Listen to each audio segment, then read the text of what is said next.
بسم الله الرحمن الرحيم. متابعينا الأعزاء في كل مكان، السلام عليكم ورحمة الله وبركاته. من قناة مستر شيف سامح.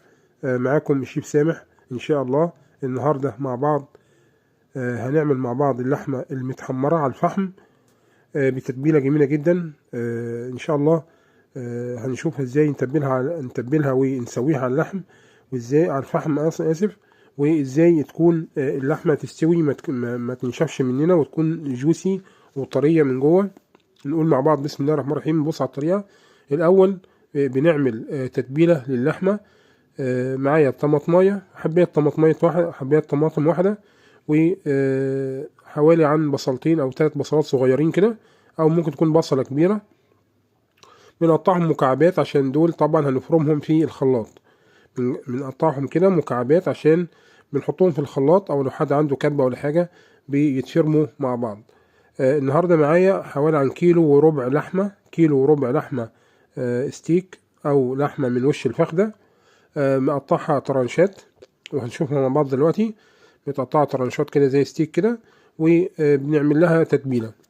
التتبيلة قلنا بصلة او بصلتين او بصلة كبيرة، وحبات طماطم نضربهم في الخلاط لحد لما ينعموا خالص، يبقوا ناعمين، وبنضيفهم على اللحمة، وبنسيبها في التتبيلة حوالي عن نص ساعة أو ساعة، ما نكترش عن كده. ادي الستيك انا مقطعه اهوت، دي من وش الفخدة، لحمة بلدي متقطعة من وش الفخدة. وادي السمك بتاع اللحمة، لا هي رقيقة خالص ولا هي تخينة خالص، متوسطة كده، متقطعة شرايح، عشان طبعا ديت هنشويها على الفحم، وهتكون لحمة مشوية. وازاي هنشوفها تكون طرية وما تنشفش مننا وتكون جميلة. على طول بنجيب الخلطة اللي احنا ضربناها في الخلاط، اللي هي الطماطم مع البصل، وبنضيفهم على اللحمة، وبنقلب اللحمة كلها مع التتبيلة ديت. ونبدأ بعد كده نملح اللحمة، ونتأكد من أن كل حتة لحمة وصلها البصلة بالطماطمية المفرومة. شوية ملح صغيرين كده عليهم من فوق، وعليهم شوية فلفل أسمر وجوز الطيب والسبع بهارات مع بعض كده، هما على بعض. جوز الطيب، سنة جوز الطيب وفلفل أسمر والسبع بهارات مع بعض كده، طحنهم مع بعض أنا وعلى اللحمة، ونقلب تقليبة كده بس، ولا نضيف أي إضافات تانية، عشان احنا عايزين اللحمة ما تغمقش مننا. يعني احنا لو ضفنا إضافات تانية اللحمة تغمق. احنا عايزين اللحمة لونها وردي، وتفضل لونها وردي كده حتى على النار، ما تاخدش لون بني غامق ولا حاجة، لا ده انها او تفضل اللحمة لونها وردي كده. بنسيبها حوالي عن نص ساعة، من نص ساعة لساعة. بنسيبها في التلاجة لحد طبعا تكون جاهزة ان احنا نشويها على الفحم.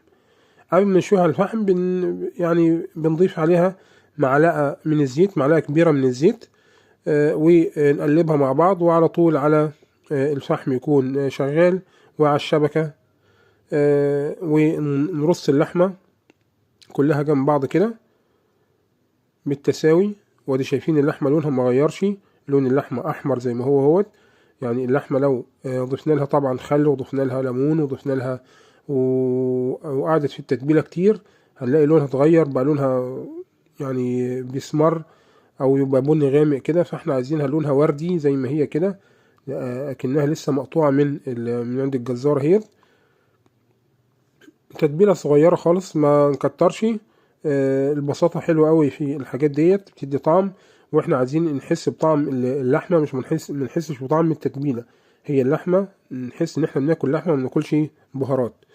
فالبهارات بتاعتنا قليلة خالص. معايا فلفل اسمر وسنة جوز الطيب، و بنقلب ده كله مع بعض، والسبع بهارات زي ما قلنا برضو رشة صغيرة كده. وعلى طول اللحمة من حين للتاني بنقلبها، يعني كل شوية كده بنقلبها عشان طبعا ما تتحرقش مننا. واللحمة زي ما قلنا هي لونها أحمر، لونها جميل. معايا النهاردة كيلو وربع لحمة من وش الفخدة. طبعا اللي حابب يجيب من لحمة السن برضو كويسة الستيك. لحمة اللي هي الانتركوت جميلة برضو. والفيليتو والحاجات ديت برضو كويسة. لحمة الفيليتو حلوة للشوي على النار. ادي اللحمة بدأت تاخد معايا لون اهيت، وبنسيبها على النار. وادي لونها جميل اهوت، لونها وردي، ما غيرتش لونها ولا حاجة. وكل شوية طبعا بنقلبها. هي طبعا واخدة تتبيلتها واخدة كل حاجة. طعمها كان جميل جدا. وادي اللحمة يعني حتى ما كشتش مننا ولا حاجة، لا زي ما هي زي القطعة بقطعتها زي ما حطيناها. والفحم شغال. وادي اللحمة هنشوفها مع بعض دلوقتي ان كانت استوت ولا لأ. وعلى طول طبعا الفحم يكون شغال تحتها واللحمة مرصوصة من فوق كده. ومن حين للتاني زي ما قلنا بنقلب اللحمة، وبنغطيها برضو بورق فويل عشان تفضل طرية مننا ما تنشفش. يعني ورقة فويل من فوق كده بتحبس البخار ده، فبتخليها جوسي، مش يعني ما تنشفش مننا. وادي اللحمة هي هنشوفها مع بعض. قلبناها وبدأت تاخد اللون الشوال اللي احنا بنشوفه اهوت. وبنقلبها من الحل التاني وهي كده تقريبا دخلت في السوا. بنقلبها اخر تقليبة اهيت.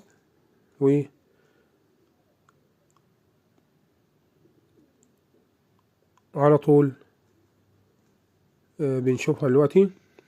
وهنقطع برضو حتة قدامكم كده نشوفها استوت ولا لأ. ما بتاخدش وقت كتير، يعني بالظبط ربع ساعة على النار. وادي هي اللحمة استوت 100% هي، وطرية مش ناشفة ولا حاجة. نبدأ نرصها على طبق تقديم اي حاجة. على انا هرصها دلوقتي على رغيف عيش اهوت، عيش بلدي. كان طعمها جميل جدا بجد، يا رب تجربوها. وادي شكل اللحمة هيت، يعني طرية مش ناشفة ولا حاجة. لونها جميل، طعمها اجمل. يا رب تجربوها. يا ريت اللي شاف الفيديو ما ينسوناش من اللايك، واللي ما اشتركش في القناة يشترك في القناة عشان القناة ان شاء الله تكبر بيكم. وانتظرونا ان شاء الله في فيديوهات قادمة. وادي اللحمة المشوية، دي كانت حلقة اللحمة المشوية على الفحم. رصيناها على 3 رغيفة عيش اهيت. وادي لونها النهائي. يا رب تكون الحلقة نالت اعجابكم، وبجد كانت طعمها جميل جدا. يا ريت تجربوها. يعني بنغير من الاكل شوية، بدل ما كل حاجة سنيق لا، ممكن ادينا بنغير من الاكل. يا رب يكون الفيديو